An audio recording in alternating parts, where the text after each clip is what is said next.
माझ्या ड्रेसिंग टेबलची अवस्था बघून मलाच वाटलं आता हे पूर्ण खाली काढावंच लागणार।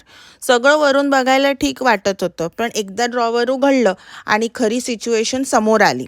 Makeup, skin care, jewellery, hair accessories आणि मध्ये अशा कितीतरी गोष्टी ज्या मी कधी वापरल्या होत्या हेच आठवत नव्हतं। म्हणून ठरवलं आज काहीही झालं तरी पूर्ण डिक्लेटर करायचंच।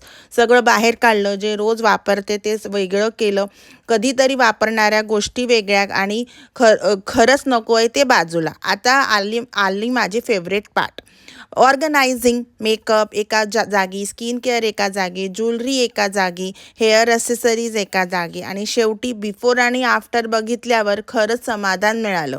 आता माझं ड्रेसिंग टेबल इतकं क्लीन अँड ऑर्गनाइज झालं आहे की रोजची तयारीसुद्धा थोडी इझी होणार आहे। पण बेडरूम ट्रान्सफॉर्मेशन अजून संपलेलं नाही आहे। माझा नवीन वॉर्डरोब अजून यायचा आहे। तो आला की त्याचं कंप्लीट सेटअप आणि ऑर्गनायझेशन तुमच्यासोबतच करणार आहे। म्हणून पुढचा व्हिडिओ अजिबात मिस करू नका आणि अशाच व्हिडिओजसाठी गुज्जू पुणेकरला सबस्क्राईब